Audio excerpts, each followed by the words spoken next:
You know that feeling when someone yanks the rug out from under you, and you're falling, and your brain is already calculating the exact trajectory of your face meeting the floor? Yeah. That was me, standing in front of my manager's desk while he delivered the professional equivalent of a public execution. Bethany, you're off the Hound Technologies audit. Just like that. No preamble. No, hey, let's discuss your performance. Just straight to the jugular, the way you'd tell someone their parking meter expired. I blinked. I'm sorry? You're too slow for this.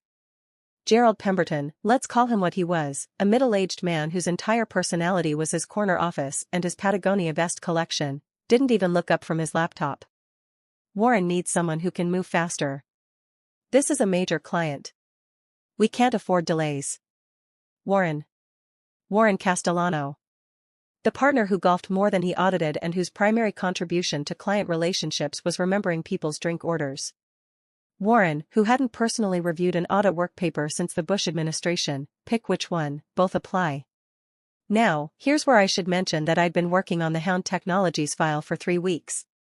3 weeks of meticulous documentation, cross-referencing invoices against contracts, building a beautiful, intricate web of financial accountability that would make any compliance officer weep with joy. Was I slow? Maybe. Was I thorough? Absolutely. But in the world of public accounting, thorough doesn't get you promoted. Fast does. And if you're sitting there thinking, wow, that sounds like a toxic work environment, congratulations on your basic pattern recognition. Smash that like button. I opened my mouth. Closed it. Opened it again like some kind of deranged goldfish. Gerald, I'm 3/4 through the reconciliation. I just need. I'm putting Stephanie on it. Stephanie. Of course it was Stephanie. Stephanie Winters, who did audits the way a tornado does urban planning, fast, chaotic, and with a trail of destruction that someone else would have to clean up later. But she closed files quickly, and that's what mattered to Gerald. Speed over substance. Quantity over quality. The American Dream, Accounting Edition. I'd worked with Stephanie before. Last year, on the Meridian Tech acquisition audit, can't use that name. The Catalyst Systems audit. She'd finished her section in 2 days, which would have been impressive if it hadn't required 4 other associates to spend a week fixing her errors. She'd classified equity transactions as liabilities, missed an entire subsidiary in her consolidation, and somehow managed to spell the client's name wrong in the executive summary. But she'd been fast, and that earned her a commendation in the monthly associate meeting. She'll have it wrapped by Friday, Gerald continued, finally gracing me with eye contact. His expression suggested he was doing me a favor. Like he was releasing me from some terrible burden instead of publicly humiliating me in front of the entire senior associate pool. The worst part? I could see Stephanie through the glass partition, sitting at her desk, eating yogurt with the casual confidence of someone who'd never once worried about materiality thresholds or subsequent events. She was already smiling at her phone, probably texting someone about her new big client opportunity. I should have argued. Should have defended my work. Should have pulled up my meticulously organized work papers and walked Gerald through every single reconciliation, every supporting document, every carefully cross-referenced note that proved I wasn't slow. I was just doing the job correctly. But here's the thing about corporate America, sometimes you can feel the fight leaving your body in real time, like air from a punctured tire. So I just nodded. Sure. I'll transfer my notes. Gerald's smile was the kind you'd give a dog that finally stopped peeing on the carpet. Great. I knew you'd be a team player. Team player. That's what they call you when you're compliant. When you don't make waves. When you accept criticism you don't deserve and smile while they hand your work to someone less qualified but more palatable. I walked back to my cubicle, not an office, mind you, because apparently 3 years of 70-hour weeks doesn't earn you walls, and started organizing my files. The Hound Technologies audit was a beast. 12 subsidiaries, international transactions, enough related party dealings to make a conspiracy theorist blush. I'd built a spreadsheet that was basically a work of art, color-coded and cross-referenced within an inch of its life. Each subsidiary had its own tab. Each intercompany transaction had been traced both ways, origination and receipt, to ensure elimination entries would balance. I'd even created a separate workbook documenting the foreign exchange calculations because Hound Technologies operated in 7 different currencies and apparently believed that exchange rates were more of a suggestion than a mathematical certainty. My neighbor, Carla from tax, leaned over the partition. Heard Gerald pulled you from Hound Tech. News travels fast in accounting firms. Faster than viruses in a daycare, really. Yeah, I said, not looking up from my monitor. That's rough. I heard Stephanie's taking over? Yep. Carla made a noise that was half sympathy, half schadenfreude. Well, that'll be interesting. Remember when she did the Westbridge compliance review? I did remember. Stephanie had concluded that Westbridge was fully compliant with SOX 404 requirements despite the fact that they didn't actually have documented internal controls. Her evidence? A 30-minute conversation with the CFO who assured her everything was totally fine. The SEC disagreed 6 months later, and our firm paid a settlement that made the partners very quiet and very angry for an entire quarter. I'm sure it'll be fine, I said, which is what you say when you know something will definitely not be fine but you're too tired to care. Stephanie swanned by 20 minutes later, coffee in hand, looking like someone who'd never questioned a single life choice.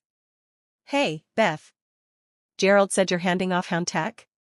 It's Bethany, I said, because apparently we were still doing this dance after 3 years. And yes. All yours. Sweet. I've been dying for a big client. She leaned against my cubicle wall, radiating the kind of confidence that only comes from never being held accountable for your mistakes. Any landmines I should know about? Oh, where to begin? The intercompany transactions that didn't quite add up. The consultant payments that seemed suspiciously round-numbered. The subsidiary in the Cayman Islands that existed solely on paper and optimism. The revenue recognition policy that appeared to violate at least 3 different accounting standards. The inventory valuation method that had changed twice in the last fiscal year without adequate disclosure. The related party transactions with the CEO's brother's company that were priced at what I can only describe as creative market rates. It's all in the notes, I said flatly. Perfect. I'll just skim those. She took a sip of her latte. I work better with a fresh perspective anyway. Sometimes too much detail clouds the big picture, you know? The big picture. That's what people say when they don't want to do the actual work. When they want to wave their hands at complexity and pretend that details don't matter. Never mind that accounting is literally nothing but details. Never mind that the big picture without supporting documentation is just fiction with numbers. I knew that fresh perspective was code for I'm going to ignore everything you did and freestyle my way through this. I knew that big picture meant I'm not reading anything that takes more than 5 minutes. But I also knew that this was no longer my problem. Good luck, I said, and I meant it the way you'd wish someone luck before they perform surgery with a butter knife. She grabbed my external hard drive with my backup files, because yes, I backed everything up, because I'm that person, and practically skipped back to her desk. I watched her plug it in, open exactly one folder, and then immediately open Instagram on her other monitor. Professional excellence in action, folks. The next 2 days were blissfully Hound Technologies free. I got reassigned to smaller audits, the kind that don't make or break your career but also don't make you want to fake your own death. A small manufacturing company with straightforward inventory. A local nonprofit with basic financial statements. The accounting equivalent of coloring books after you've been painting the Sistine Chapel. I arrived at work at 8:30 instead of 7 o'clock. I took an actual lunch break, outside, in the sun, like a person who remembered they were a mammal with vitamin D requirements. I left before 7 p.m. 2 days in a row, which felt so transgressive I kept expecting security to stop me. I remembered what it felt like to be a human being with hobbies and opinions about things that weren't generally accepted accounting principles. I watched an entire episode of television without my laptop open. I called my mother, who was thrilled I was still alive. I even went to a yoga class, though halfway through Downward Dog I found myself thinking about accrual basis accounting, which probably defeated the purpose. It was Wednesday morning, exactly 48 hours after my professional demotion, when Gerald's office door flew open with the kind of force usually reserved for SWAT raids or parents discovering their teenager's browser history. Bethany. The entire floor went silent. You could have heard a stapler drop. You could have heard someone's anxiety medication stop working in real time. Gerald stood in his doorway, face the color of a particularly aggressive tomato, holding a piece of paper like it was a live grenade. I looked up slowly from my coffee, good coffee, from the fancy place down the street, because when your career is circling the drain you might as well enjoy quality beverages. Yes? My office. Now. The way he said now had about 17 exclamation points embedded in it. It was the verbal equivalent of all caps with bold and underline. Now, I don't know if you've ever been summoned to your boss's office with that particular tone of voice, but it activates something primal in your nervous system. Your body immediately starts preparing for either combat or unemployment, possibly both. Your hands go cold. Your stomach drops into your shoes. You start mentally calculating how many months of rent you have in savings. I stood up. Carla from tax gave me a look that clearly said, "I'll pack up your desk if you get fired." I appreciated the pragmatism. I walked the death march to his office while the entire associate pool watched like it was pay-per-view. Someone's coffee cup paused halfway to their mouth. Another person's fingers froze above their keyboard. I was pretty sure I heard someone whisper, "Oh my God," but that might have been my internal monologue going external. Gerald slammed the door behind me. Actually slammed it, hard enough that the framed Excellence in Accounting award on his wall went slightly crooked.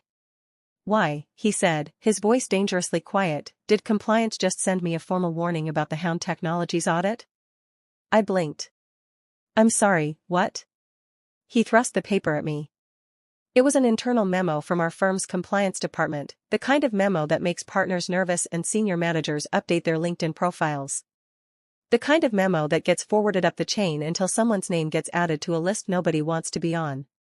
Subject: immediate review required. Hound Technologies audit file. Due to significant documentation deficiencies and potential regulatory violations identified in preliminary review, this audit file has been flagged for immediate partner oversight. All work must cease until compliance issues are resolved. A formal internal investigation may be required depending on the severity of identified deficiencies. Critical issues identified include but are not limited to: inadequate documentation of intercompany eliminations, insufficient evidence for consultant payment verification, missing subsidiary consolidation work papers, incomplete risk assessment documentation, material misstatements in preliminary financial statement presentation.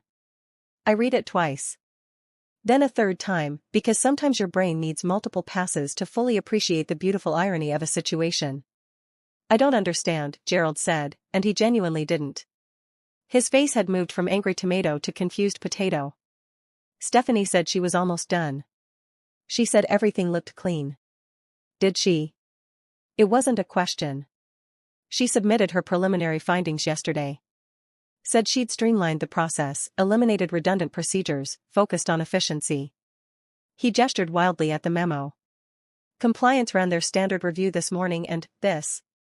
How is this possible? Streamlined the process. Eliminated redundant procedures. That's consulting speak for I didn't do the work.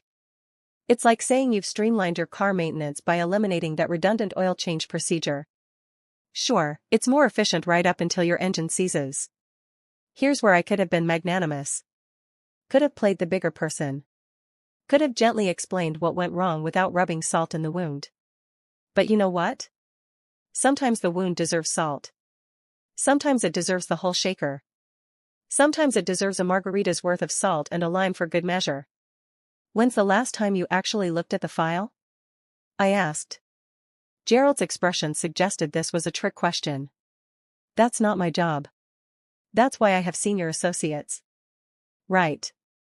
So you wouldn't know that Hound Technologies has 12 subsidiaries with intercompany transactions that need to be eliminated on consolidation?" "Obviously, or that 3 of those subsidiaries are in countries with different reporting standards that require reconciliation to US GAAP." His eye twitched.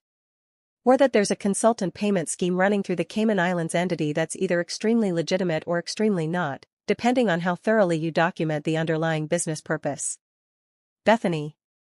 "Or that Hound Tech changed their revenue recognition policy halfway through the fiscal year, which requires specific disclosure and careful documentation to ensure we're not signing off on financial statements that misrepresent their actual performance."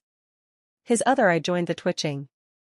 Or that their inventory valuation includes a significant amount of tech components that depreciate faster than milk in a heat wave, which means our obsolescence calculations need to be aggressive and well supported, or we're essentially certifying fraud.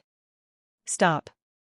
Or that the CEO's brother owns Velocity Consulting, wait, can't use that name, owns Fast Track Consulting, which coincidentally receives about 40% of Hound Tech's consulting spend at rates that are approximately triple the market average for comparable services. Gerald sat down heavily in his chair. He looked like a man watching his career flash before his eyes, except the flashback was entirely his own fault. It's all in my notes, I said pleasantly. The ones I transferred to Stephanie. The ones in the shared drive. The ones with the big red flag markers and the notes that said requires additional inquiry and potential material risk and do not sign OFF without partner review. She said she reviewed everything. I'm sure she did. Probably spent a good 10 minutes scrolling through, nodding thoughtfully, absorbing none of it. The consultant payments, he said weakly. Inadequately documented, yeah. I'd flagged them for additional inquiry. Had a whole list of questions for management. Drafted an email requesting documentation of the underlying service agreements, time logs, deliverables. Would have gotten to it if I'd had another week. But I was too slow, remember? The word slow hung in the air like an accusation. The intercompany eliminations. Probably didn't happen, knowing Stephanie's attention to detail. I'm guessing she just accepted the consolidated numbers at face value without verifying the underlying transactions. Which means the financial statements she submitted for preliminary review show intercompany revenue and expenses that should have been eliminated, making Hound Tech look significantly more profitable than they actually are. How much more profitable? About $8 million more profitable. Gerald's face went from potato to raw dough. 8 million. Give or take. Hard to know exactly without seeing what she actually submitted. But based on the intercompany transactions I documented before you pulled me, that's a conservative estimate. For context, $8 million is material. It's the kind of material that gets audit firms sued. The kind that gets mentioned in SEC enforcement actions. The kind that ends careers and creates cautionary tales that professors use to scare graduate students. And the subsidiaries. 2 of them aren't in her consolidation at all, based on what Carla mentioned seeing yesterday. Apparently Stephanie decided they were immaterial despite the fact that they hold a combined $32 million in assets. Which, by the way, is approximately 40% of Hound Tech's total asset base. I'd done the math during my coffee break this morning. Not because I was bitter. Okay, maybe a little because I was bitter. But also because I'm an auditor, and we calculate things when we're anxious. It's cheaper than therapy. Gerald put his head in his hands. It would have been sad if it wasn't so predictable. Here's the thing about cutting corners in accounting, eventually, someone checks your work. Maybe it's compliance. Maybe it's the SEC. Maybe it's a whistleblower with a conscience and a lawyer on speed dial. But someone always checks, and when they do, I was going fast is not an acceptable defense. Can you fix it? Gerald asked, looking up at me with something resembling desperation. And there it was. The question I'd been waiting for. The acknowledgement that speed without accuracy is just expensive damage control. I took my time answering. Let him marinate in the moment. Let him really feel the weight of his own terrible decision-making. I examined my fingernails. Thought about lunch options. Wondered if the plant in the corner of his office was real or fake. Contemplated the existential nature of corporate hierarchy. Bethany, he said again, voice cracking slightly. Can you fix it? I can fix it, I said finally. But it's going to take at least 2 weeks. Possibly 3. I'll need to redo most of Stephanie's work, verify everything from scratch, and document it properly this time. You know, slowly. The irony landed like a brick through a windshield. And I'll need Stephanie off the file entirely, I added. No offense to her, but this needs someone who actually reads the notes. Someone who understands that streamlining procedures isn't the same as not doing procedures. What else? Oh, he was negotiating now. This was interesting. Direct access to Warren. I need to be able to reach out to the partner without going through you if I find additional issues. Which I will. Because Hound Tech is messier than a toddler eating spaghetti, and someone needs to have authority to make calls in real time. Gerald looked like I'd asked him to donate a kidney. Circumventing the chain of command was basically heresy in our firm. But he also looked like someone who understood he had zero leverage. Fine. And I wanted in writing that the initial timeline was insufficient. I'm not taking the fall if this becomes a bigger problem down the line. Email me confirming that the original deadline was unrealistic and that proper audit procedures require additional time. You want me to put it in writing? Yes. CYA isn't just for clients, Gerald. He looked like he was doing mental calculations about which would be worse, admitting he'd screwed up via email, or dealing with an SEC investigation. The email one. I'll send it this afternoon. This morning, I corrected. Before lunch. Gerald nodded so fast I thought his head might detach. Done. Whatever you need. Just fix this before it gets to the partners. I'll do my best, I said, and walked out of his office with my dignity intact and my job security considerably improved. The floor was still silent. Everyone had definitely heard the yelling if not the actual words. Stephanie was at her desk, studiously staring at her computer screen like she could will herself invisible. Her yogurt sat abandoned, spoon standing straight up in the container like a tiny white flag of surrender. I sat down at my cubicle and opened the Hound Technologies file. My beautiful, meticulous, thorough documentation was still there, exactly where I'd left it. I added a new note to the top. Audit resumed. Bethany Sampson's adequate time allocated for proper completion. Carla leaned over. What happened? I got my audit back. The one Gerald said you were too slow for? That's the one. And Stephanie? I glanced over at Stephanie's desk. She was very deliberately not making eye contact with anyone, typing with the frantic energy of someone pretending to be busy. Let's just say her streamlined approach had some gaps. Carla snorted. Gaps? That's diplomatic. Over the next 3 weeks, I rebuilt that audit file like a craftsman restoring a painting that someone had attacked with a power washer. Every transaction documented. Every subsidiary reconciled. Every consultant payment traced to its underlying contract and business justification. I found all the problems I'd expected and several I hadn't. The consultant payments were even worse than I'd thought. Fast Track Consulting had billed for services that were suspiciously similar to services already covered by Hound Tech's internal staff. I documented it all, prepared questions for management, and included a strongly worded note about related party disclosure requirements. The inventory obsolescence issue was catastrophic.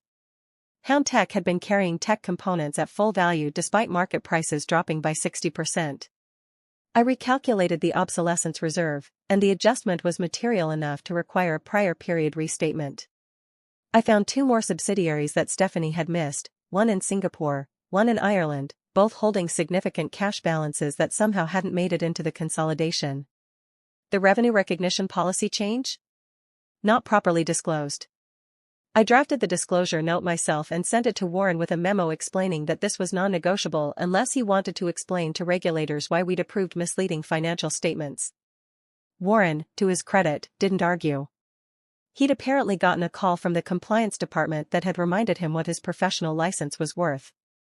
Every work paper was cross-referenced. Every calculation included source documentation. Every conclusion had supporting evidence that could survive regulatory scrutiny. It was slow work. Careful work. The kind of work that doesn't get applause but prevents federal investigations. I worked late most nights, but not the insane hours from before. I took breaks. I ate actual meals. I maintained the boundaries of someone who understood that martyr points don't actually convert to currency or career advancement. Gerald left me alone. Completely alone. No check-ins, no suggestions, no questions about my pace. He'd learned his lesson, apparently. Or he was just terrified. Probably both. Stephanie got reassigned to tax returns, which is what happens when you prove you can't be trusted with anything more complex than basic addition. I heard through the office grapevine that she'd tried to complain to HR about being unfairly targeted, but it's hard to claim discrimination when the compliance department has a 12-page memo detailing your incompetence. On day 19 of my audit resurrection project, I submitted the completed file to compliance. Not the preliminary findings. The completed file. Every single work paper, every support document, every management representation letter. Compliance reviewed it in 2 days and sent back a 1-sentence email, no issues identified. Approved for partner sign-off. That's auditor speak for, holy hell, this is what audit documentation is supposed to look like.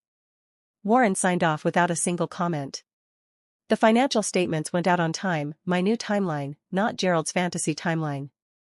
Hound Technologies got clean audit opinion with the appropriate disclosures about related party transactions and accounting policy changes. And here's the moral of the story, if we're doing morals today, fast is only better than slow if you're running away from something. In accounting, in life, in anything that actually matters, slow and right beats fast and wrong every single time. But you know what's really funny? Gerald never actually apologized. Never acknowledged that he'd been wrong to pull me from the file in the first place.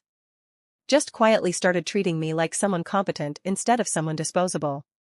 That's corporate America for you. You don't get apologies. You get different treatment, subtle respect, maybe a slightly better assignment. The system doesn't admit its mistakes, it just quietly adjusts and hopes you won't notice the hypocrisy. But I noticed. I always notice. 3 months later, I got promoted to manager. Early promotion, actually. Gerald presented it in the monthly associate meeting like it was his idea, like he'd been grooming me for leadership all along. I smiled and thanked him because that's what you do when you win. You smile and take your victory and don't waste energy gloating when you could be planning your next move. Stephanie didn't get promoted. She's still doing tax returns, probably telling herself she's happy about it. So if you're out there working too hard, being too thorough, getting criticized for caring too much about doing things right, keep going. Keep being slow. Keep building your meticulous spreadsheets and your comprehensive notes. Because someday, someone's going to need you to fix their mess, and you'll be the only one who knows how. And on that day, you can take your time. Hit that subscribe button if you've ever been told you're too slow, and leave a comment telling me what happened when everyone realized you were actually just too thorough.